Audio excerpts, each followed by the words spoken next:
it's Jonathan, and welcome to another Sigillum Multarum video. Today we'll be reviewing the flags of US states from V to W. These are originally going to be in the same video as Mississippi and the states beginning with O to U, but I wound up splitting the states from S to W into their own video. And then, as I said in yesterday's video, I had to split the US states from V to W into their own video. And here they are! This is the last of the Sigillum Multarum videos on US flags. Although in a few days I'll finish this US mini-series with territories in Washington DC. For now, timestamps for this video are on screen and down in the description. Now, let's begin with the video. Vermont. Our first flag for today is the flag of Vermont, a blue field with the state seal on it. We'll go over the symbolism in a bit, but first, let's check out its history. Before the American Revolutionary War, the lands that are now Vermont were colonized by Great Britain, although administration of these lands, then called the New Hampshire grants, was, strangely enough, disputed between the colonies of New York and New Hampshire. In the later years of this dispute, some New Hampshire settlers, led by one Ethan Allen, founded a militia group called the Green Mountain Boys, which gained practical control over the area in the early 1770s. After the American Revolutionary War began in 1775, the Green Mountain Boys sided with the American Patriots, despite the New Hampshire grants not being a part of the United States at that time. On January 15, 1777, the Green Mountain Boys proclaimed the New Hampshire grants an independent country, initially called either the Republic of New Connecticut or the Republic of the Green Mountains. On June 2, 1777, New Connecticut, or the Green Mountains, renamed itself to the Vermont Republic, or just simply the state of Vermont, with the name Vermont coming from the French name for the Green Mountains, Vermont. It is from the Green Mountain Boys in the Vermont Republic that the first flag of Vermont was created. As early as 1776, the Green Mountain Boys may have flown a flag with a green field and a blue US-style canton containing 13 stars in a natural pattern. This flag is also known as the Stark flag, because one surviving fragment of the Green Mountain Boys flag was originally flown in the 1777 Battle of Bennington by U.S. Major General John Stark, a New Hampshireite who later popularized the motto, "Live Free or Die." This Vermont Republic flag seems to be one more symbol of how the Vermonters wanted to join the United States. Later, on March 4, 1791, the Vermonters got their wish when the state of Vermont was admitted to the Union as the 14th U.S. state. After Vermont statehood, there wasn't any record of an official Vermont state flag, although even to this day, the Vermont National Guard, which is actually nicknamed the Green Mountain Boys, still uses the flag of the original Green Mountain Boys. Meanwhile, Vermont was without an official state flag until 1804. A year after Ohio became a U.S. state, increasing the number of states from the 16 in 1796 to 17 states. Vermont expected the number of stars and stripes on the U.S. national flag to increase to 17 as well. So on May 1st, 1804, Vermont changed its flag to a U.S. flag-like flag with 17 stripes on the field, 17 stars in the canton, and the name Vermont written in capital letters on the top stripe. However, interestingly, the flag of the United States did not change until the Flag Act of 1818. But even then, as you may remember in Sigillum Multarum Episode 1, it set the amount of stripes on the national flag to 13, and provided for the amount of stars to change every July 4th after a new state is admitted to the Union. Not only that, but by the time the Flag Act of 1818 was passed, another 3 states were created. In other words, for a while, despite being designed to be an updated US flag, had more stars and stripes than the stars and stripes. Despite this gaping inconsistency, Vermont continued using this flag until October 20th, 1837, when it was replaced by another US flag-inspired design, this time with the 17 stripes replaced with the more consistent 13, the name Vermont being removed, and the 17 stars being replaced by a singular large star with the Vermont seal inside. There weren't any official specifications as to how many points the star had, although it was most common for the star to have 5 points, or in this case, 8 points. In addition to this flag, the flag that would become the current flag of Vermont, a blue field with the state's seal on it, was also used, both as the standard of the governor of Vermont and as the flag of the Vermont militia. The latter flew this flag in battle during the American Civil War, the Spanish-American War, and World War I. However, back in Vermont itself, it was later found that the actual 1837 state flag of Vermont, when hanging limp, that is, when there wasn't any wind for it to flap in, looked too much like the US flag itself. It didn't help that the state flag of Vermont itself was rarely even used to begin with, and that it existed at all was not very well known, even in Vermont itself. As a result, on June 1st, 1923, the old 1837 flag of Vermont was replaced as a state flag by the seal on a bedsheet that had already been used by the governor and militia, and which is still used by Vermont to this day. In recent years, there have been proposals to replace the SOB of Vermont, which looks too similar to half of all US state flags, with the more distinguishable flag of the Vermont Republic. However, none of these proposals have succeeded, and as a matter of fact, whether or not the flag attributed to the Green Mountain Boys was ever used by them at all is disputed. This flag design is just a reconstruction of some fragments of a flag was flown in 1777 by US Major General John Stark at the Battle of Bennington. Although the Green Mountain Boys did fight at Bennington, a town that was and is in New York, John Stark was not a member of the Green Mountain Boys, but a Major General in the US-operated Continental Army. He wasn't even from Vermont. He was, as I said, a New Hampshireite. Because this Vermont flag may have had more to do with New Hampshire than Vermont, some vexillographers have suggested other designs for a new flag in Vermont, which you can check out down in the description. For now, let's look at the symbolism of the current flag of Vermont. Wait, that's Maine! That's better! I can kind of see the confusion between the two designs, especially from far away. No wonder there's a whole website dedicated to proposing a redesign to this flag. Anyway, let's take a look at the symbolism of this coat of arms. We will begin with the shield that makes up part of the coat of arms. In the foreground of the shield is a pine tree, which represents Vermont's forests, a cow symbolizing the dairy industry, and 3 sheaves of wheat, representing agriculture. In the background of the shield is the Green Mountains, a famous mountain range in Vermont, from where Vermont gets its nickname of the Green Mountain State, and, as I said before, its actual name. Anyway, on top of the shield is a deer's head, representing Vermont's wildlife. All of this is supported by 2 pine needles, which symbolize Vermont being a part of New England. The pine needles, in turn, are standing on a compartment which says Vermont's name and the motto, Freedom and Unity, the latter representing the freedom of the individual and the health of the community. That is the symbolism of the flag of Vermont. Now, let's take a look at another seal on a bedsheet in the eastern US. Virginia. Our next flag is the flag of the Commonwealth of Virginia, a blue field with the state coat of arms on it. In the seal is a woman standing on a dead king with the state's name and motto on it. Since this flag does not have too much history on it, I may as well go over the symbolism right now. The outside of the seal is only described in Virginian law as an ornamental border, and to the best of my knowledge does not have any symbolism. What does have symbolism is the woman on the seal, which represents the virtue of Virginia as one of the original 13 US states. The woman, based on the Roman deity Virtus, whose name is Latin for virtue, is standing in a victory pose, literally indicating a battle that has been won and also representing peace. Virtus is holding a spear in one hand and a sword in the other, with the sword representing authority. Virtus is standing on the dead body of a king, representing Great Britain's defeat in the American Revolutionary War, and more generally, the defeat of tyranny. The crown that is fallen next to tyranny symbolizes the same thing. In tyranny's left hand is a broken chain, representing the end of the taxation of that representation and the restriction of westward expansion that was imposed on the 13 colonies by the British until the American Revolution. On top of the seal is Virginia's name, and on the bottom of the seal is the state motto, Sic Semper Tyrannis, which is Latin for, thus always to tyrants.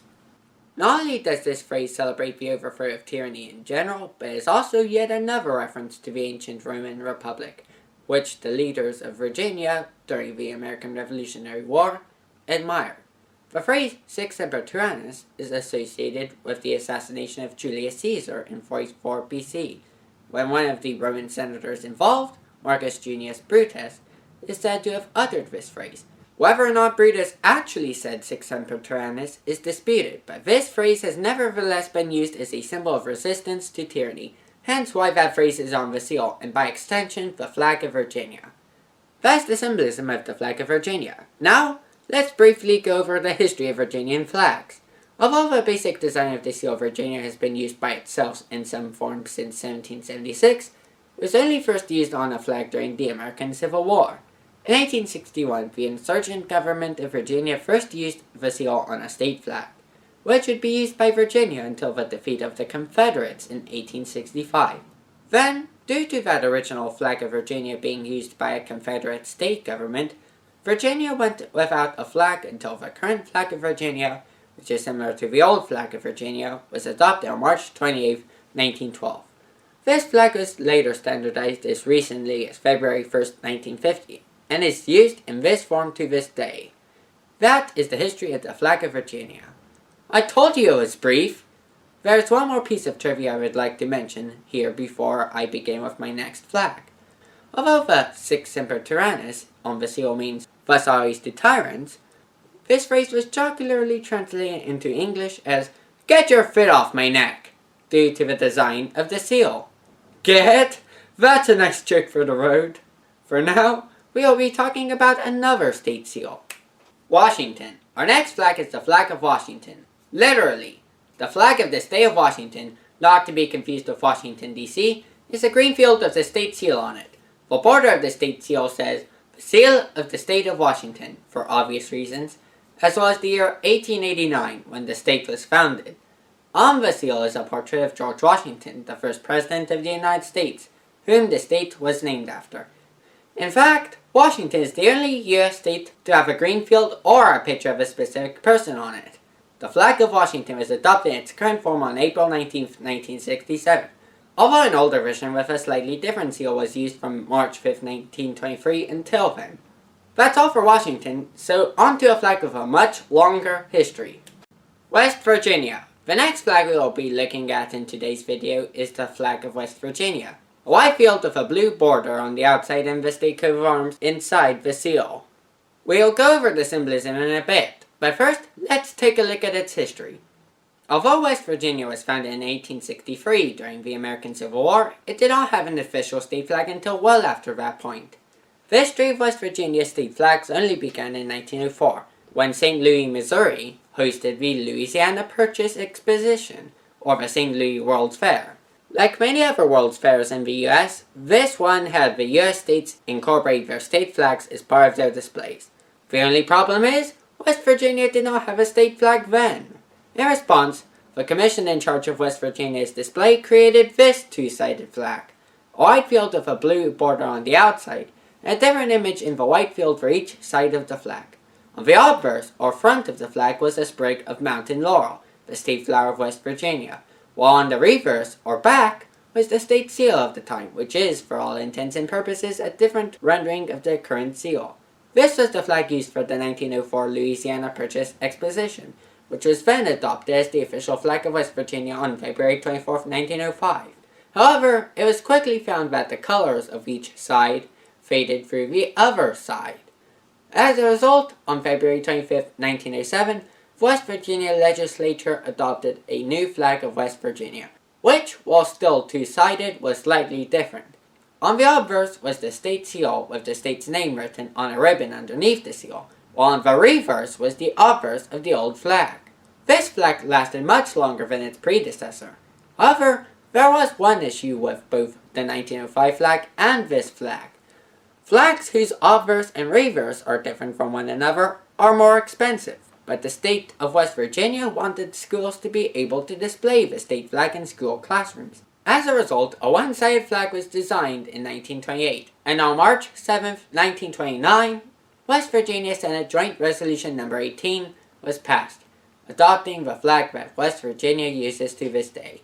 Now, let's check out the symbolism. The white field represents purity, while the blue border represents the United States.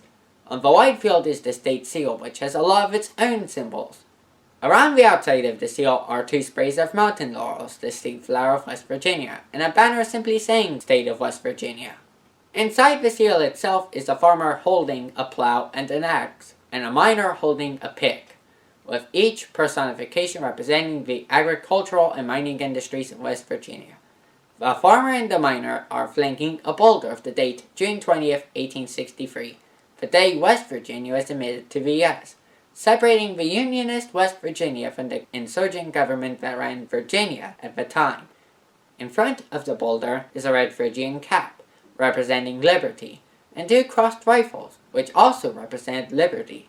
More specifically, West Virginia's creation and role in the fight for liberty that is the American Civil War. Below all of this is a ribbon with the West Virginia motto, Montani Semper Liberi, meaning mountaineers are always free. That is the symbolism of the flag of West Virginia. Now, let's check out our second to last flag. Wisconsin. Our next flag for this video is the flag of Wisconsin, a blue field with the coat of arms in the center, the state's name above the coat of arms, and the year 1848 below the coat of arms. We'll go with the symbolism of the coat of arms in a bit, but first, let's check out the flag's history. The history of Wisconsin flags begins in 1866, when some U.S. Army regiments from Wisconsin wanted to fly their own flag in battle. As a result, Wisconsin's first flag was adopted, a blue field with the coat of arms of the time on it. This flag was used until 1913, when a statute passed by the Wisconsin legislature changed the appearance of the flag. Despite being criticized several times for having it designed as too cluttered, this flag would go on to be used until May 1st, 1981, when the state's name in the year 1848 was added to the flag, creating the flag that Wisconsin still uses to this day. Now, let's go over the symbolism. The four corners of the shield represent each of Wisconsin's industries. On the top left corner is a plow to represent agriculture. The top right corner displays a shovel and pick, representing mining. The bottom left corner contains an arm holding a hammer, representing industry. Lastly, for the industries, the bottom right corner includes an anchor, representing navigation. Meanwhile, the center of the shield contains another shield, the U.S. flag shield from the Great Seal of the United States. Around the U.S. shield is the American motto, E pluribus unum, meaning out of many one. Moving on to the other elements of the seal, above the shield is a badger, the state animal of Wisconsin, and the word forward, the state motto of Wisconsin. The shield itself is supported by a sailor and a yeoman, representing work on the sea and on land, respectively. The sailor and the yeoman are holding the shield over 13 lead ingots and a cornucopia. The lead ingots represent mineral wealth, while the fact that there are 13 of them reference the 13 colonies that founded the United States. As for the cornucopia, it is a symbol of abundance and prosperity. All that is the coat of arms. Above the coat of arms is the state's name, which is pretty self-explanatory, while below the coat of arms is the year 1848, the year that Wisconsin became a state. That is the symbolism of the flag of Wisconsin. Now for our last state. Wyoming. Our last flag for today is the flag of Wyoming, a blue field with a red and white border on the outside and the silhouette of a bison on the field, with the state seal inside the bison. Since there haven't been too many changes to this flag, we'll go over the symbolism right now.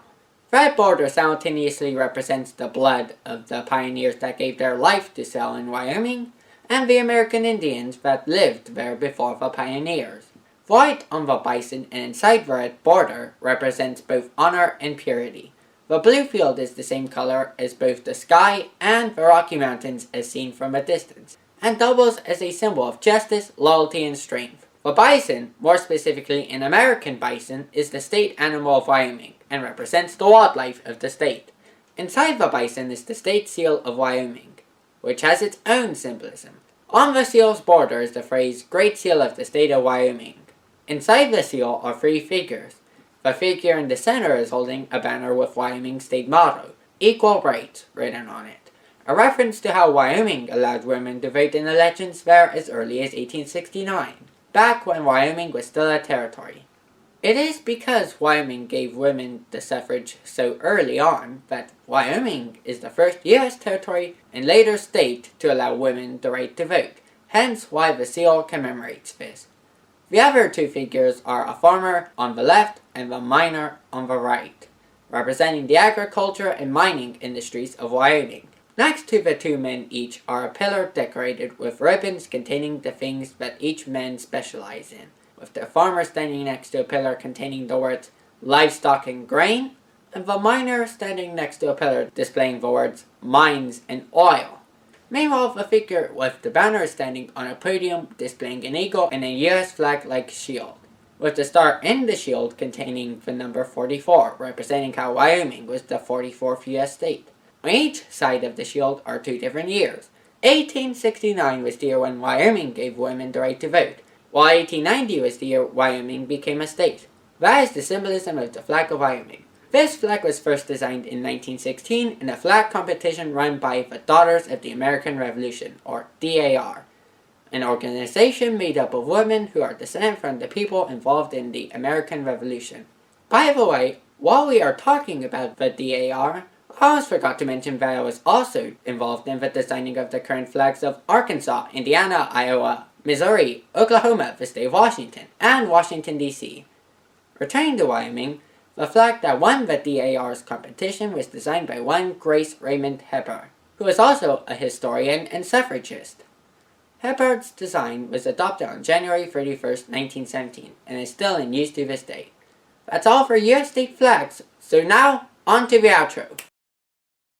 And now you know a lot more about US state flags. In this one episode alone, we have talked about 6 US state flags, and combined with the other 5 US state flag videos, we have talked about all 50 US state flags. In a few days we will finish this prolonged 4th of July special by talking about the flags of US territories, as well as Washington, D.C., so stay tuned for those.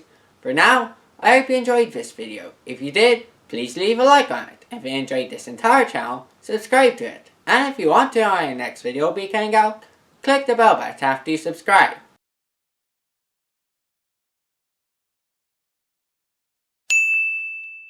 And I'll see you in the next video.